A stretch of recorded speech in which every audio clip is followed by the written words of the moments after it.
आज हम मौजूद हैं चाणक्य मार्ग में और यहाँ जो मकान गिरा है उसमें दो किराएदार रहते थे जिनकी दबने से मृत्यु हो गई है, ऐसा बताया जा रहा है।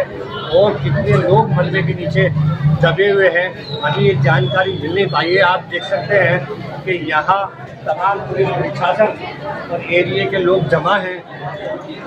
हेरिटेज महापौर कुसुम यादव भी यहाँ मौजूद हैं। हम उनसे भी जानेंगे कि आखिर अगर नोटिस दिया गया था तो उन अधिकारियों पे कब और क्या कार्रवाई होगी। अस्सलाम वालेकुम।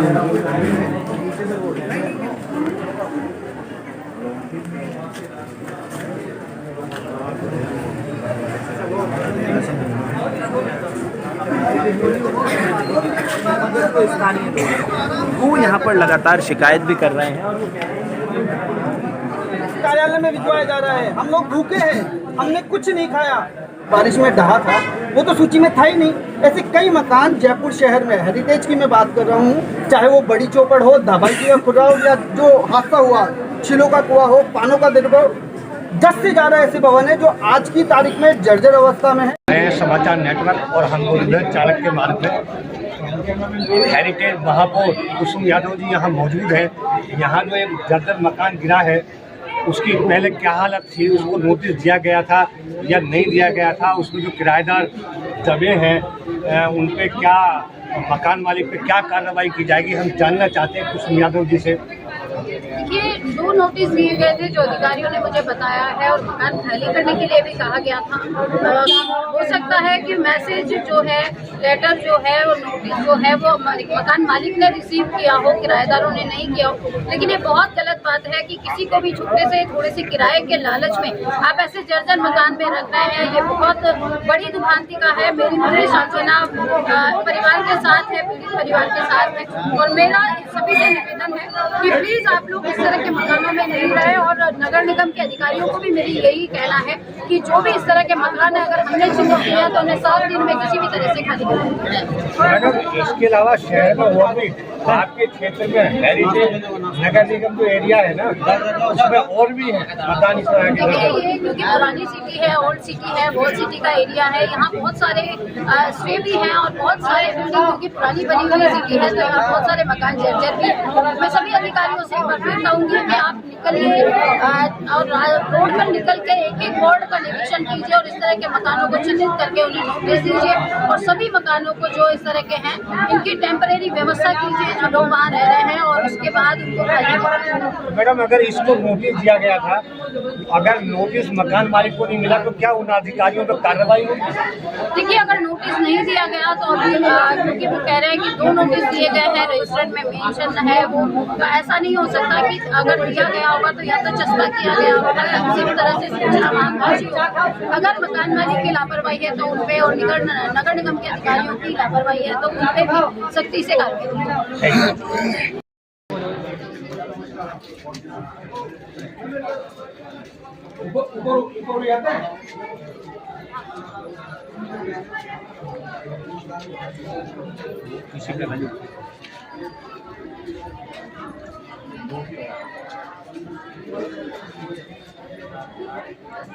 के मार्ग में और यहाँ जो मकान गिरा है उसमें 2 किराएदार रहते थे जिनकी दबने से मृत्यु हो गई है, ऐसा बताया जा रहा है।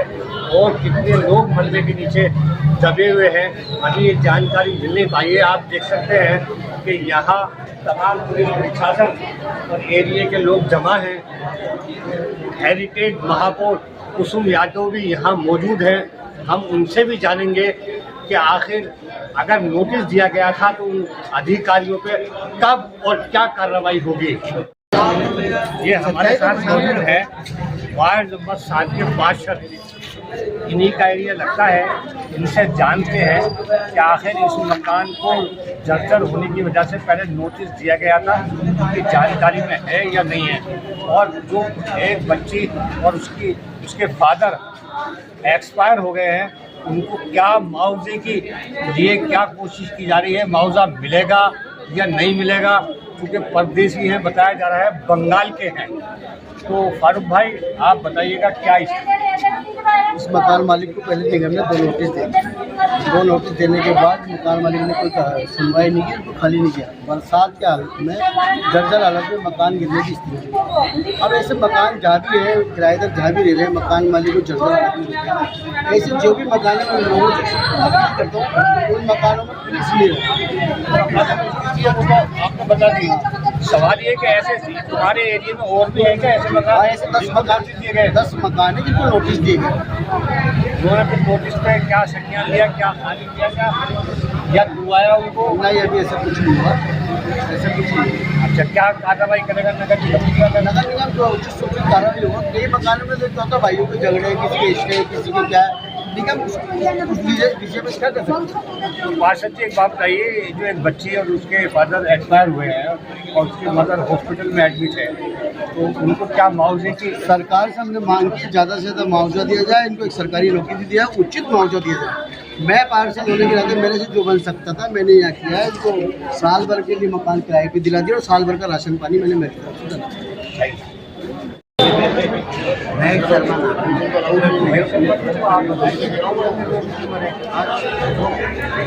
दो से तीन इस तरह की भर्ती है SMS में। शायद उनकी हालत खराब है, गंभीर है। दो खत्म हो, उसमें लेडीज है या जेंट्स है? लेडीज है, एक बच्ची है और एक लेडीज।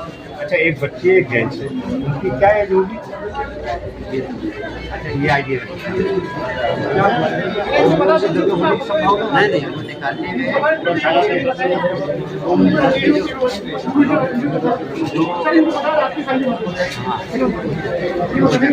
ये हो जाए। तो आप बताइए क्या कैसे हादसा हुआ? मैं तो उस मकान में काम करता हूँ, मेरा तो मैं 9 बजे मैं वहाँ से 9:30 बजे निकल गया था। तो बाहर जाके फिर जैसे मैं रात को जाके खाना वाना खा के सो गया। फिर उसके बाद रात को मतलब 12:30 पौने 1 बजे तक मतलब अचानक तो मेरा नानी रहता है उसमें और मेरा 7:30 बजे। जो बिल्डिंग गिरी है उसमें आपके नानी और खाली भी रहते हैं? 7:30। और मैं तो कल रोज रात को 12 बजे निकलता हूँ, कल जल्दी निकल गया था। तो निकलने के बाद फिर मेरे को बात क्या है, देखा जो सब निकल रहे थे बस यहाँ से। तो फिर हम 4 तरफ से मतलब 5 ट्रैफिक वाले ना बहुत जल्दी भाग के आ गए थे। ऐसा गिरने के बाद जब दोबारा दीवार गिर गया 1 बजे का 7 बजे। आप बताइएगा एक बच्ची 6 साल की है और उसके पापा और 6 साल की हाँ, और उसकी मम्मी को बहुत गहरा उसका लगा हुआ हाँ। और ऊपर वाले कमरे में जो थे तो उसके एक बच्चे का तो बहुत और बच्चे वाला वो तो अभी खर्च का और उसके मम्मी का कमर के ऊपर दीवार गिर गया और उसके पापा का ये कितने दिन से रहते थे? ऊपर वाला जो थे वो तो और नीचे वाला जो में जो थे वो तो बहुत दिन से रहते हैं यहाँ पे। 4 दिन होगा सर, मतलब एक तो नीचे वाला तो कमरा फिर टूट गया अभी वो गिरने के बाद, फिर 1 मंजिल फिर 1 मंजिल 3 मंजिल हाँ। बता रहे हैं कि आगे वाला मकान है और एक 6 साल की बच्ची और उसके फादर की मृत्यु हो गई है और एक महिला SMS ट्रॉमा सेंटर में एडमिट है। तो इनकी नानी और एक रिश्तेदार उसी मकान में रहते थे। गनीमत है कि वो बिल्कुल सुरक्षित है।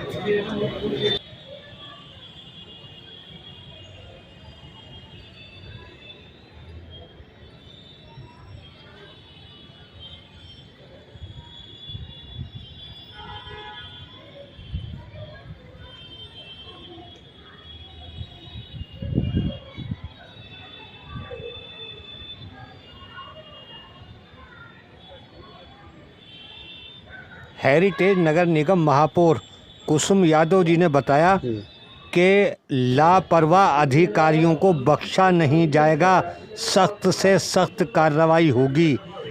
ये आश्वासन ऑन कैमरा कुसुम यादव जी ने, जो हेरिटेज नगर निगम की महापौर हैं, उन्होंने ये कहा है। जैसा कि उन्होंने बताया कि रजिस्टर में दर्ज है या नहीं दर्ज है, नोटिस मकान मालिक को भेजा गया था। अगर मकान मालिक की इसमें लापरवाही पाई गई तो उस पर भी सख्त कार्रवाई की जाएगी। हमारा सवाल है कि शहर में ऐसे कितने जर्जर मकान हैं जो गिरने के कगार पर हैं, आखिर उन पर कार्रवाई कब होगी, और कार्रवाई अगर नहीं होती तो क्यों नहीं होती। आप देख सकते हैं ये तमाम भीड़ जमा है, दर्शक हैं, पड़ोसी हैं, कुछ दूर दराज से आए हैं, पत्रकार यहाँ मौजूद हैं, पुलिस प्रशासन मौजूद है। वो तो गनीमत रही कि पुलिस प्रशासन को सुभाष चौक थाने को सूचना मिलते ही 2-3 मिनट के बाद थाने से फोर्स पहुंची और उन्होंने मोर्चा संभाला, नहीं तो और भी बड़ा हादसा हो सकता था। दबे हुए लोगों को निकाला, रेस्क्यू ऑपरेशन करने वाली टीम को बुलाया। ये थाने वालों ने बेहतर काम किया है। दर्शकों से हमारा अनुरोध है कि अगर आपने हमारा चैनल सब्सक्राइब नहीं किया हो तो सब्सक्राइब कर लें, लाइक करें और बेल आइकन का बटन ज़रूर दबाएं और कमेंट्स बॉक्स में अपनी प्रतिक्रिया हमें ज़रूर भेजें। समाचार नेटवर्क का धन्यवाद। जहां एक दर्जन मकान गिरा और कुछ लोग उसमें दबे, बताया जाता है कि कई जाने भी गई हैं, लेकिन हम बाल भारती स्कूल की छत पे हैं और उनके मालिक से जानते हैं पूरी बात। यही वो जर्जर मकान है, आप देख सकते हैं। हम आपको इसको ऊपर से दिखा रहे हैं क्योंकि सुरक्षा के लिहाज से जहां से ये गिरा है वहां तक प्रशासन ने जाने नहीं दिया। आप देख सकते हैं ये किस तरह से ये टीन पड़ा है, ये सामान बिखरा पड़ा है, ये सब, और ये पीछे का हिस्सा हम आपको दिखा रहे हैं। ये तमाम जर्जर मकान हैं और इसी में दबकर 2 किराएदारों की बताया जाता है। हाँ, हालांकि हम इसकी पुष्टि नहीं करते हैं कि एक बच्ची और एक व्यक्ति की मृत्यु हो गई है और बच्ची की माँ SMS हॉस्पिटल में एडमिट है, उसकी हालत सीरियस बताई जा रही है। आप देख सकते हैं और हम जानते हैं डॉक्टर अनुराग शर्मा जी से, जो बिल्कुल इनके पड़ोसी है, और हम उनकी छत से ये शॉट लेके आपको दिखा रहे हैं।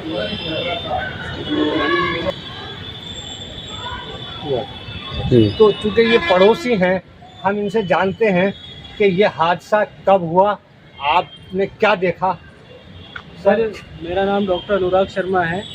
मैंने 1 बजे करीब आवाज़ सुनी कि दर करके पूरी बिल्डिंग नीचे आ रही थी। मैं नीचे, मेरा कमरा है, मैं नीचे अपने कमरे में बैठ के अपना काम कर रहा था। उसके बाद मैं भाग के छत पे आया। छत पे आने के बाद मैंने देखा यहाँ पे लोग बाग जो इस मकान के अंदर रहते थे, इसके अंदर पहले तो आप देखेंगे अगर, तो इस मकान की कंडीशन इतनी जर्जर हो रखी है कि अभी आप देख सकते हैं यहाँ पे चौक जो है, चौक के बीच में भी जो उसकी डोली गिरी हुई है, उसकी दीवार गिरी हुई है, उसको भी इन लोगों ने टीन लगा करके रोक रखा है। आप देख सकते हैं यहाँ से ये लोग इधर से जाके क्रॉस होते हैं, और इसमें जो ये टीन लगी हुई है, ये इतना खतरा है कि मतलब ये कभी भी गिर सकता है। और इसके अंदर कम से कम भी जो है किराए पे 6 से 7 परिवार इसमें बंगालियों के या मोमडन होंगे, जो भी हैं वो इसमें किराए पे रहते हैं। तो 1 बजे करीब जब इसमें आवाज़ आई, मैं भाग के ऊपर छत पे आया, मैंने देखा तो यहाँ पे ये लोग खड़े होकर चिल्ला रहे थे। इधर से दिख ही रहा था कि पीछे आपको दिख रहा होगा मलबा पड़ा हुआ है, तो वहाँ से देखा तो जब तक ये परिवार के लोग ही अपने लोगों को बचाने के लिए वहाँ पहुँच गए, तो मैंने अपने 1 बजे करीब सुभाष चौक थाने में फ़ोन करा। हमारे यहाँ सुभाष चौक थाना लगता है कि सर ऐसे करके पीछे एक मकान गिरा है, लोग बाग चिल्ला रहे हैं। तो विदिन 2 मिनट्स के अंदर ही जाप्ता आ गया था। आने के बाद फिर उन लोगों ने मोर्चा संभाला, रेस्क्यू टीम को बुलाया, पुलिस वालों को बुलाया, और फिर उसके बाद मैंने 1:06 में मकान मालिक को फ़ोन करा। अब वो कब आए कब नहीं आए वो मुझे मालूम नहीं है। तो सर, जब आपने पुलिस को बुलाया था और पुलिस ने आके रेस्क्यू टीम को बुलाया, तो आपने क्या जो जिन लोगों की मृत्यु हुई है उनको देखा, या कितने लोगों की मृत्यु हुई बता पाएंगे? हाँ, जब मैंने यहाँ पे छत पे इधर से मौके पे खड़े होकर के ही मैंने यहाँ पे जो नज़ारा देखा कि लोग बाग चिल्ला रहे हैं तो मैंने पुलिस को जब फ़ोन करा, जब जो इनके लोग थे या जो और रास्ते चलते लोग होंगे जो बचाव कार्य कर रहे थे, मैंने ऐसे देखा था कि एक बच्चे को मलबे में से निकाल के वो लेके भागे थे। अब वो बच्चा, जहाँ तक मुझे तो लग रहा था कि वो डेड हो चुका था। उसके बाद जब पुलिस वगैरह आ गई, जब मैं नीचे ये सूचना देने के लिए गया कि साहब मैंने फ़ोन करा था आपको और मालिक को भी मैंने फ़ोन कर दिया था, अब वो आए नहीं आए मुझे ज्ञात नहीं है इस चीज़ का। तब मैंने देखा कि जो शायद बच्चे की माँ होंगी, जैसे आप बता रहे हैं कि एक लेडीज़ ट्रॉमा सेंटर में एडमिट है, उनको भी निकाल करके वहाँ से एम्बुलेंस के अंदर ट्रॉमा सेंटर ले जाया गया था। और बच्ची के फादर के बता रहे हैं कि डेथ हो गई है। सर, जिसकी डेथ हुई है उनको डेड बॉडी को जाते हुए मैंने देखा नहीं, मैंने बच्चे को जाते हुए देखा जिसको गोद में लेके यहाँ से मलबे में से निकाल के भागे थे, और जो उसकी मदर है उनको मैंने जाते हुए देखा था। ये सर जो मृतक हैं और किराएदार थे, वो उनको बंगाली बताया जा रहा है, और ये जो मकान था ये किसी मुस्लिम का है। हाँ जी। और हमने अभी कुसुम यादव जी हेरिटेज नगर निगम की जो महापौर हैं उनसे पूछा कि आपने ऐसे जर्जर मकानों को नोटिस दिया, तो उन्होंने कहा हमने 2 बार नोटिस दिया। हमने 1 बार उसको नोटिस दिया, लेकिन वो नोटिस उसको मिला नहीं मिला और उस पर क्या कार्रवाई करेंगे, तो हमने उनसे पूरी जानकारी ले ली है। तो ये आपके पड़ोस में इतने जर्जर मकान है, तो आप लोग भी शिकायत करते हैं क्या? सर, ये मकान जो आप जैसे आप बता रहे हैं कि इसमें बंगालियों के परिवार रहते थे, मैंने भी आपको बताया कि इसके अंदर आप खुद देख सकते हैं, यहाँ से आप अंदाज़ा लगा सकते हैं इसमें 6 से 7 परिवार बंगालियों के रहते हैं। और ये मकान अब आपको दिख रहा होगा कि रहने लायक कंडीशन में है नहीं, ये आज गिरा कल गिरा वाली कंडीशन में है। ये मकान आप जिनका बता रहे हैं कि मोमडन है, जिन्होंने लिया है, ये मकान उन्होंने अभी 2 या 3 साल पहले ख़रीदा है। उससे पहले ये मकान सिंधी एक है अंकल जी, उनका नाम तो मेरे को ध्यान नहीं है, उनका था, और इसमें पहले सिंधी लोग किराए पे रहते थे। जब वो लोग हमसे बोलचाल थी उनकी, जब हम उनको कहते थे, आस पड़ोसी भी कहते थे कि साहब आप इसको रिपेयर करा लो, ये किसी दिन गिर जाएगा ऐसे करके, अब वो सिंधी लोग तो बेच के चले गए, खाली करके चले गए। उसके बाद वो जो मोमडन साहब है उन्होंने ख़रीद लिया था। खरीदने के बाद यहाँ पे ये किराएदार रहने लग गए। सर एक बार अपना नाम और बता दीजिए। डॉक्टर अनुराग शर्मा मेरा नाम है, बाल भारती स्कूल, सुभाष चौक, जयपुर। हाँ, ये डॉक्टर अनुराग शर्मा जी थे जिन्होंने इस मकान की पूरी स्थिति बताई, और इन्होंने ही सुभाष चौक थाने को सूचना दी, जहाँ से बता रहे हैं 2-3 मिनट में ही वहाँ से पुलिस फोर्स आ गई और उन्होंने आके यहाँ मोर्चा संभाला। ये जिनकी दबने से मृत्यु हो गई है ऐसा बताया जा रहा है, और कितने लोग मलबे के नीचे दबे हुए हैं अभी ये जानकारी मिल नहीं पाई है। आप देख सकते हैं कि यहाँ तमाम पुलिस प्रशासन और एरिया के लोग जमा हैं। हेरिटेज महापौर कुसुम यादव भी यहाँ मौजूद हैं। हम उनसे भी जानेंगे कि आखिर अगर नोटिस दिया गया था तो उन अधिकारियों पे कब और क्या कार्रवाई होगी। मैं कैमरामैन सलीम के